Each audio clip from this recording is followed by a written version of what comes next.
Shin Megami Tensei V thrusts the player into a transformed world. The land is barren, and an endless sea of sand dominates the horizon. You, a human, suddenly get transported here against your will. It is infested with demons that, more often than not, will try to take your life on sight. However, fortune would have it that we would turn into a godlike being that can throw lightning from their hands. How do we get here? Where did this world come from? What happened to the real world? What is this godly form that we've taken?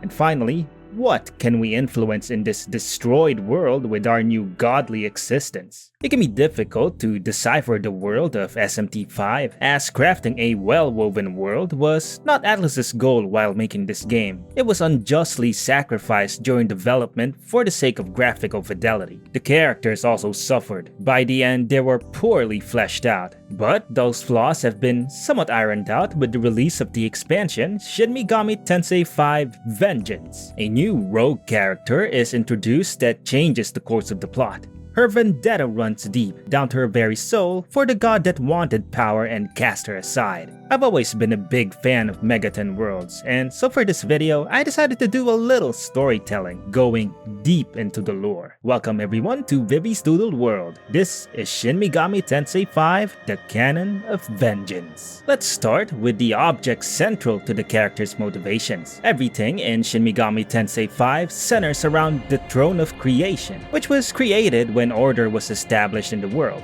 Prior to this, no being was above another, and there were none that could oppress anyone. It was a period that spawned from the primordial goddess, but she was eventually slain by the horned god Marduk. And as he took over, he spawned the Empyrean throne, and shortly after, he established order in the world. Thus, a hierarchy of power was born. The throne grants unto its ruler the power to shape the land to their will, and also to change the laws of the universe as they see fit. Only the myriad gods of old could claim it as their own, and of course plenty of them coveted the immense power it would give. Many gods fought and had fallen in their pursuit of it. Among the gods that sat on the throne include Ra, the Egyptian sun god, the Semitic god Baal, and eventually the god of law, who, since this is a Megami Tensei game, is most likely based on Yahweh. The god of law, however, wanted the throne for himself and no one else thereafter. Using the power granted unto him by the throne, he stripped all other gods of their divinity, and he did so by taking what's called their knowledge. This event would be labeled as the condemnation. With their divinity gone, the myriad gods became nothing more than demons, thus no longer eligible for the throne.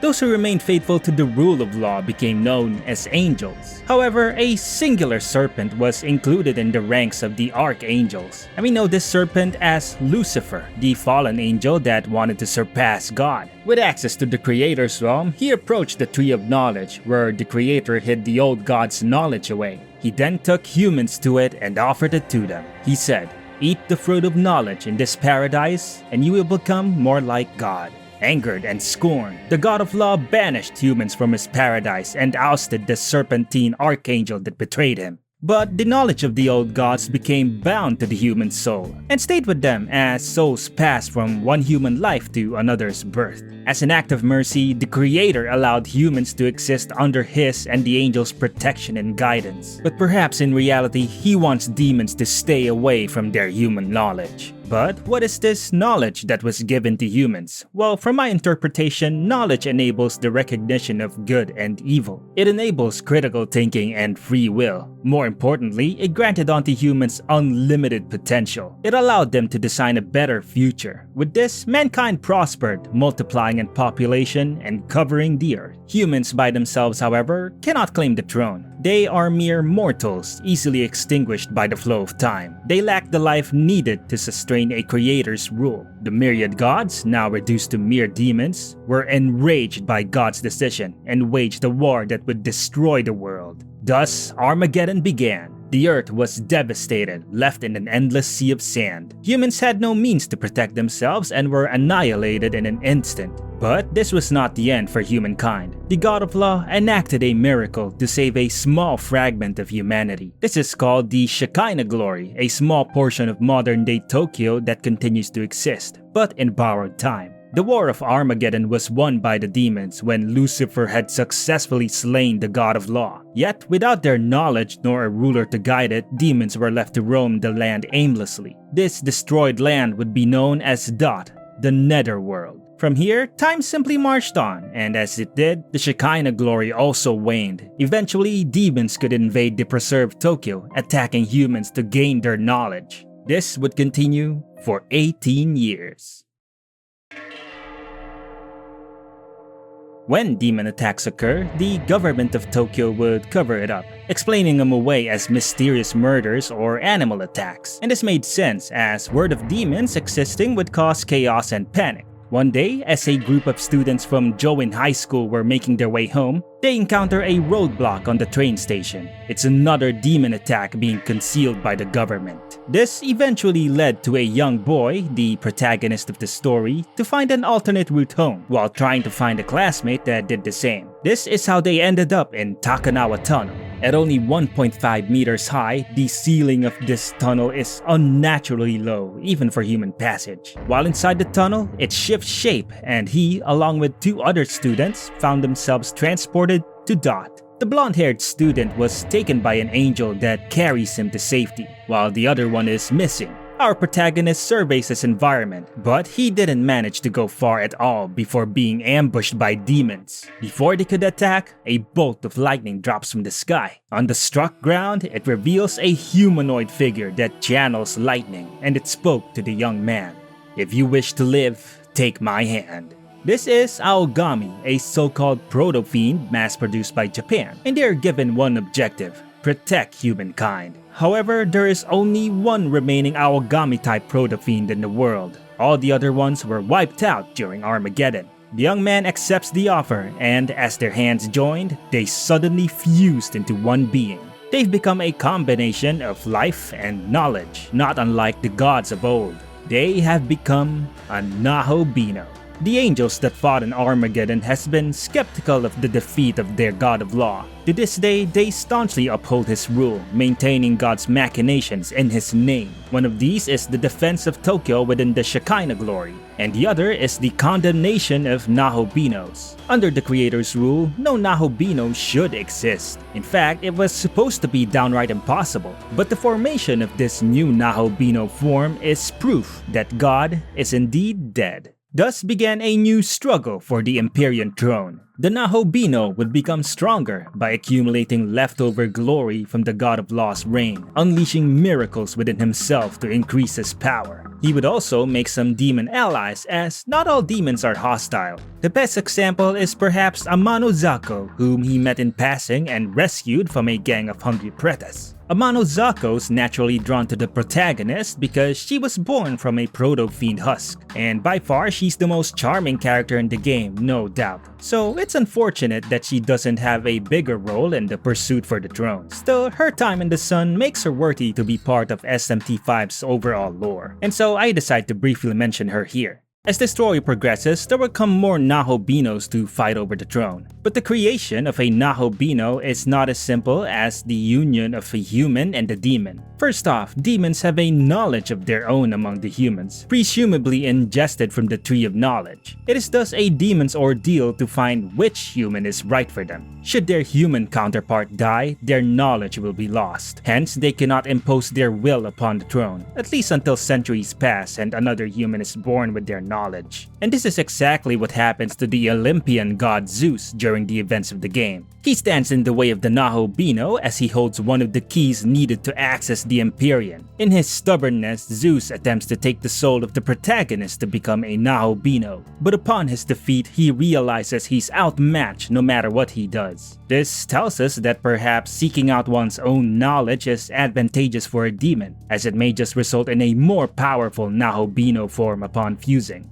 Yet, whether or not Zeus would have succeeded in using the protagonist's soul to become a Nahobino is actually unknown. And for this, we need to look at the events surrounding Lamu, another demon that tried and failed to become a Nahobino. He enters the preserved Tokyo having already found his knowledge. A student from Join High named Sahori Itsukishima she had become a victim of abuse from her former teammates, abuse that not only includes mental harm, but also physical injury. Thus, she dreads her existence and wishes her bullies would simply disappear. And these dark thoughts are exactly the opening that Lamu saw. He tempts her with the power to reap vengeance onto her abusers, and if so, she will be free from their oppression. However, Sahori was not so easily swayed. Lamu would attempt to fuse with her, and at some point in time had great power, but when Sahori rejected his plea, Lamu instead resorted to forcing their union. The result would be a body that would fight over their consciousness, which would likely make it difficult to impose their will over the throne. It also made them vulnerable and weak at times.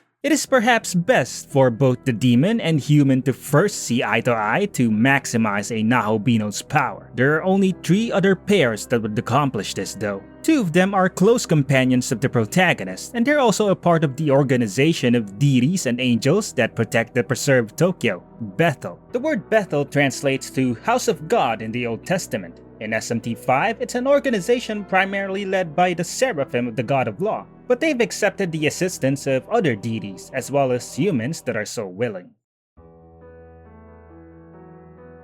Yuzuru Atsuta is one of the protagonist's friends. He was also transported to the netherworld via the tunnel's collapse, but he was capable of defending himself from the outset, for he was already a member of Bethel and was given the demon summoning program. And there's also Hayataro, a capable wolfhound that supports him during his missions. Yuzuru has one thing on the forefront of his thoughts, his little sister, the frail and sickly Miyazu Atsuta. He will protect her at any cost, thus he joined Bethel to keep peace in the city. This staunchness can cloud his better judgment, as when a demon held Miyazu hostage and he was told to kill his friends to save her, he capitulated to the demand and even brought the reluctant Hayataro to heel. Fortunately, although he was defeated, Miyazu was saved thanks in part to one of his friends. Miyazu would later go missing again, falling into the hands of the deity of Bethel, Egypt, Khonsu. Having watched the siblings for a long time, Khonsu tells Yuzuru that he's too weak to protect her, and thus has taken the duty himself.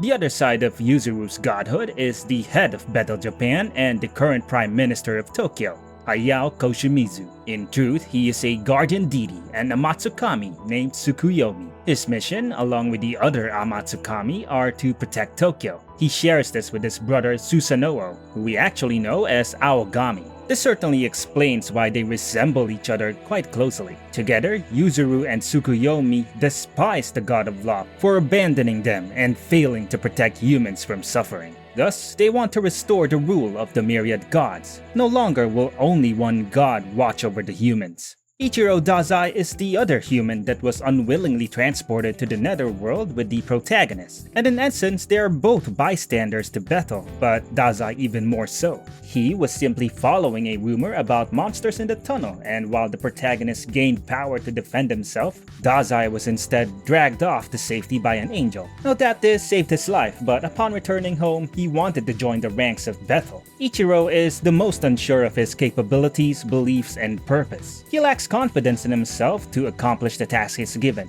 In fact, it was his inexperience that Miyazu ended up being captured by demons. Wanting redemption, Ichiro volunteers to rescue her. Weak and needing guidance, he relies on the angels to both give him the strength to fight and a purpose for being. He latches onto the idea that since angels want to protect the people, they are a force of good.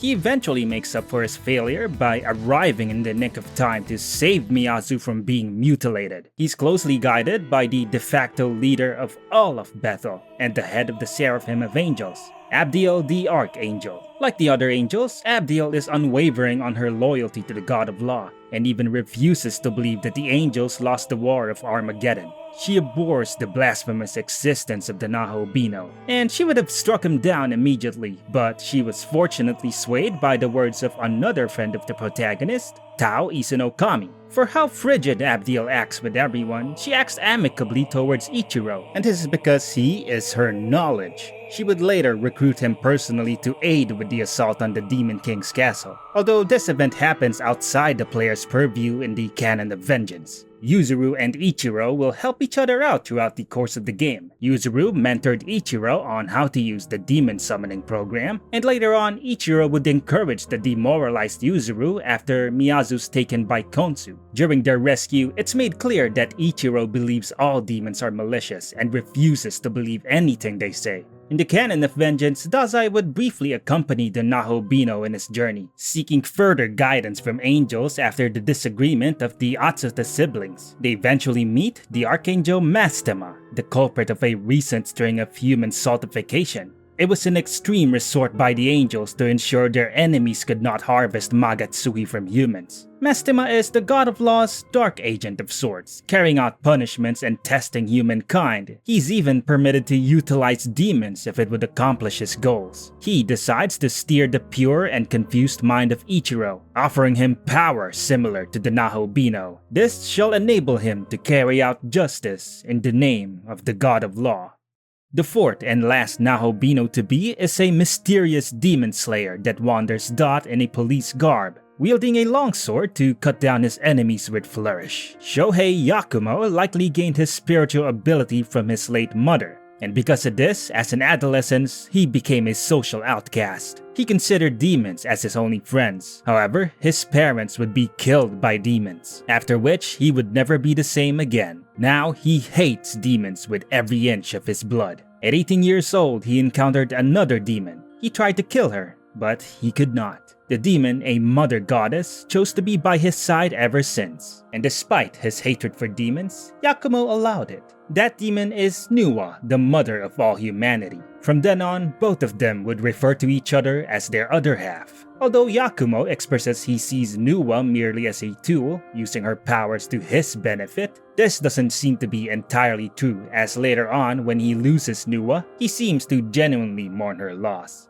Yakumo's ultimate goal is the freedom of all humanity from both angels and demons. Of all the possible Nahobinos, he's the only one not associated with Bethel. He cuts his own path and is willing to sacrifice even human lives to accomplish his goals. As the mother of all mortals, Nuwa supports Yakumo without question. She loves humanity, and so they have the same vision for the world. The last important member of Bethel is Tao Isono Kami, a girl that was born with strong spiritual power. Bethel has taken her in as a saint, and she believes in the inherent goodwill of mankind. This, however, can cloud her decision-making. At the time when her best friend Sahori was being bullied, she was unsure of how to help. Tao would be slain with Sahori at the hands of another demon. However, she would be revived by a higher power. Mourning the loss of her closest friend, she accepts her duty as a guide to a rightful heir to the throne. She was to choose one that will save the world. If she succeeds, she can restore all the lives lost at the hands of demons, including Sahori's. She'll eventually place her trust on the protagonist and choose him to create the world she wants. In the timeline of creation, Yuzuru with Tsukuyomi,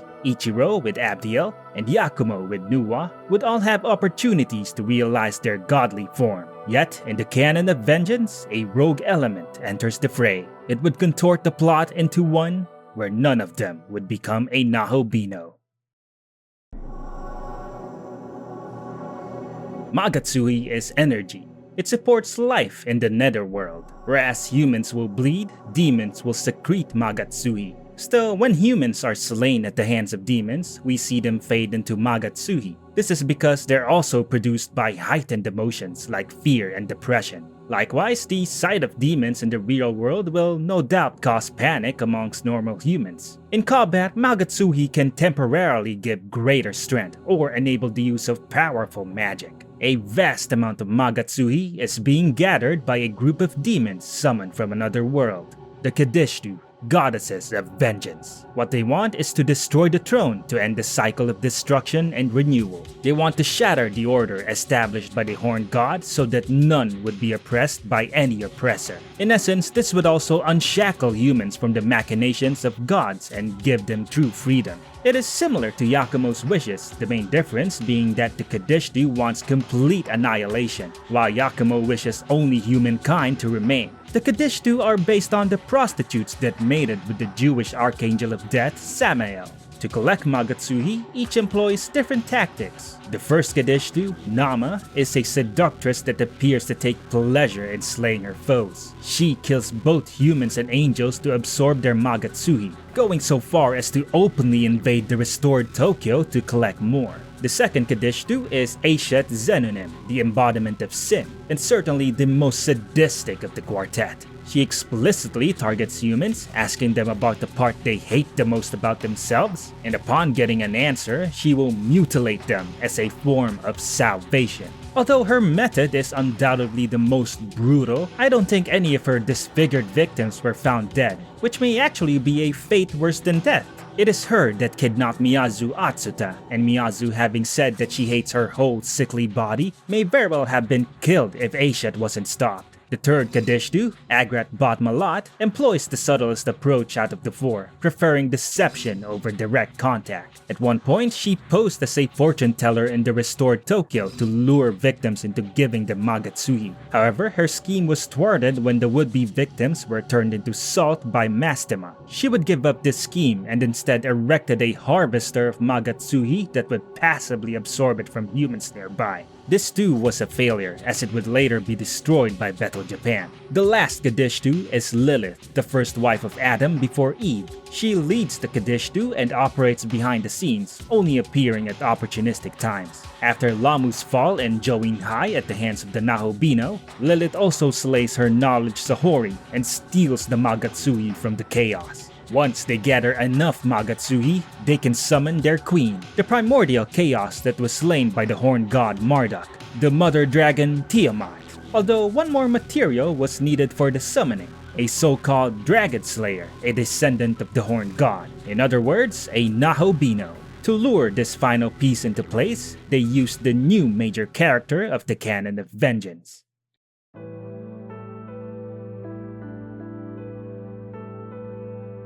Before getting lost in the netherworld, the protagonist had a dream. He appeared to be on a crossroad, and at its center was an unknown soul that mysterious voices exclaimed should not exist. He was given a choice: leave the trapped soul or take her hand. Touching her will hasten the world's destruction. In the canon of vengeance, he chose the latter. The girl thanks him and then walks away. The protagonist meets her in person soon after becoming a Nahobino. Yoko Hiromine, she's called. With inherent spiritual power as a child, she's very similar to Isen Okami. She's a student of St. Marina Girls High School, an institute with an occult inclination. Her power was recognized and she was able to practice it within St. Marina. However, her exceptional power was feared by her superiors. Thus, she was assigned dangerous tasks that could have resulted in her death, a result that was secretly desired by her mentors. Understandably, she is scorned by this betrayal of her trust. Yoko would eventually join Bethel and along with Tao would accompany the Nahobino through his journey. During this time, they would encounter and overcome numerous dangers. At times, they would help demons in need of aid. Tao and Yoko would clash in their views at times, but Yoko does not think ill of her despite. And there were even times that their words would influence each other. The plentiful dialogue between these two were essential to really flesh them out, and is a welcome addition to SMT V's expansion. The Qadištu would eventually gather the vast amounts of Magatsuhi they need. The Nahobino arrived just as they were about to begin their ritual, and it's here that Yoko's true role is revealed. Yoko is a spy working with the Qadištu. She kept an eye on the Nahobino, assisting them in finding a worthy sacrifice, as being a Nahobino made him a descendant of the horned god. Yoko turns on the party and prepares to fight the Nahobino. The extended time she spent with him will no doubt better inform her on how to defeat him. However, she refuses to betray them. Her time with the protagonist, and especially Tao Isen Okami, has developed within her a renewed hope for humanity and the world. She still wishes to destroy the world, but hopes to preserve Tao and the protagonist. A battle ensues between the Qadištu and the Nahobino. The Qadištu appear defeated, but reveals that they were simply buying time. The well of Magatsuhi unleashes a shockwave, severely damaging the Nahobino and mortally wounding Tao.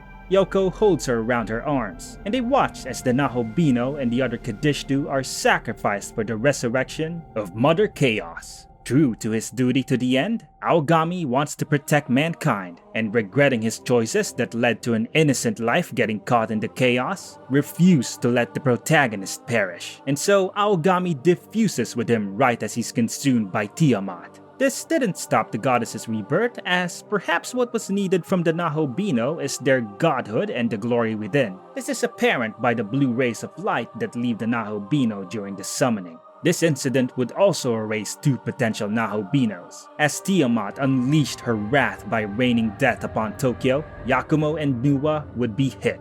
Nuwa shields her other half with a blissful smile across her face, and then she was no more. Yuzuru and Tsukuyomi would set off to try and stop Tiamat themselves, but they would be ambushed. It was Abdiel along with Ichiro. He has decided to betray everyone. Having won their battle against the Demon King, Ichiro and Abdiel decide on a new objective: to eradicate all Nahobinos. Abdiel did not hesitate in driving her sword through Yuzuru's body, thus killing him. Tsukuyomi would be spared as he was no threat to the throne following the loss of his knowledge. Likewise, with the loss of Aogami, the protagonist is also spared. But these 2 decisions would turn out to be their downfall. Following Aogami's unexpected return to Bethel, his Nahobino capabilities were replicated and implemented into Tsukuyomi. Thus, Hayao Koshimizu offers the protagonist another opportunity to fight. They fuse to become a new Nahobino. Although the life and knowledge in this case are a mismatch, the fact that the capability came from Aogami and that Tsukuyomi and Susanoo are brothers may have helped in the fusion's success. In this form, however, Tsukuyomi can't impose his will on the throne. After Tiamat's rebirth, Lilith is assimilated into Yoko, awakening her true self, a goddess that was to determine the next creator. Just like Tao Isenokami, when she was about to choose the next ruler, she was sealed away by God. She was deemed blasphemous to his continued rule.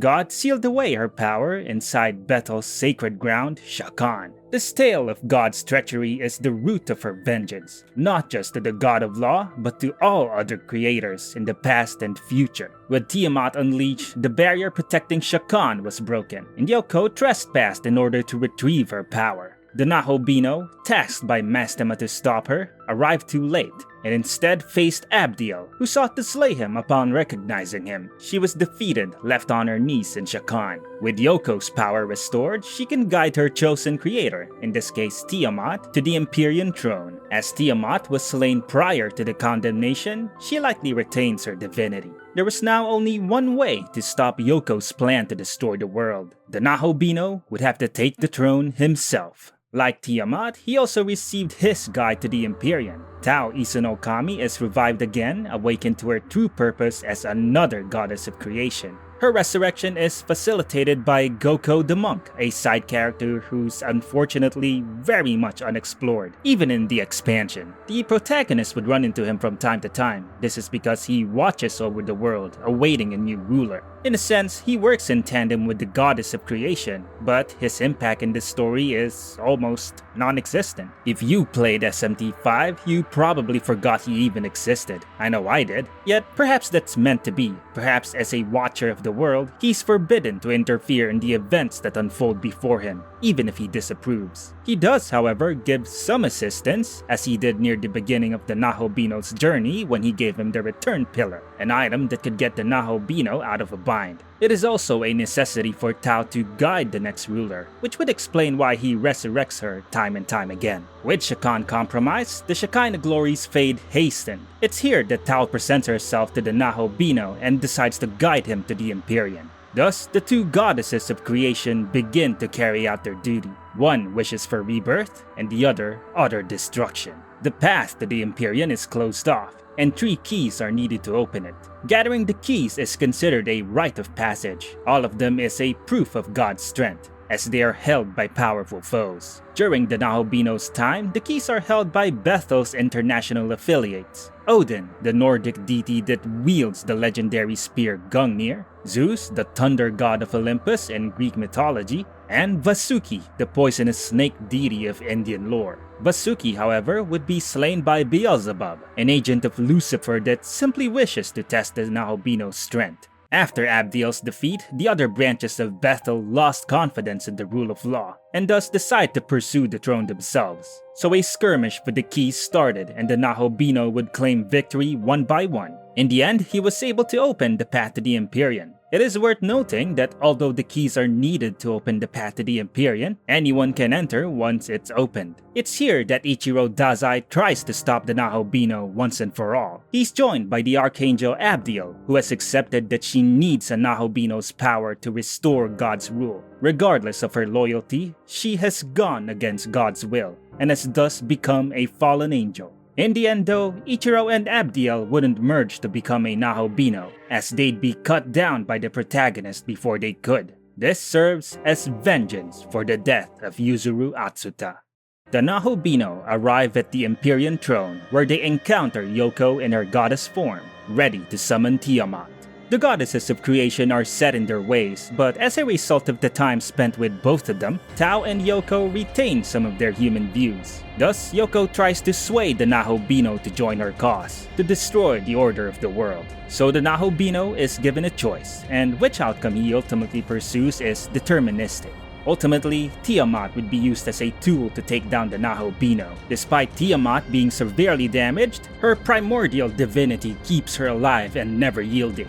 Tiamat unleashes her fury, wounding Tsukuyomi and the goddess of creation. It is at this time that the Magatsuhi released from within Tiamat during the struggle reforms into Aogami. He rejoins the protagonist, and through their descendants to the horned god that first slayed Tiamat, they channel the sword of Susanoo, the sky reaching Murakumo. One slash was all it took to take down Tiamat. And so, only one being stands before the throne of creation. When Lucifer slayed the god of law, he also took the knowledge of the creator for himself. Doing so has made him into a being of truly unfathomable power. However, Lucifer decided against taking the throne of creation. Upon gaining his knowledge, Lucifer learned of the truth of their world. The first ruler, Marduk, desiring to influence the world even when his throne would be eventually taken, enacted the Mandala system, a cycle that perpetuates the war over the throne of creation. This curse is so pervasive in the cycle of the world that not even the god of law, who tried to stop it with the condemnation, could prevent his fall from the throne. Lucifer's goal is the ultimate freedom of mankind from the machinations of the gods, but such a world is impossible so long as the Mandala system stands. Thus, Lucifer executed his plan. 18 years ago, after slaying the god of law, he declared victory amidst Armageddon and spread the seeds of change across the world. Perhaps it's not a coincidence that the protagonist was 18 years old when he became a Nahobino.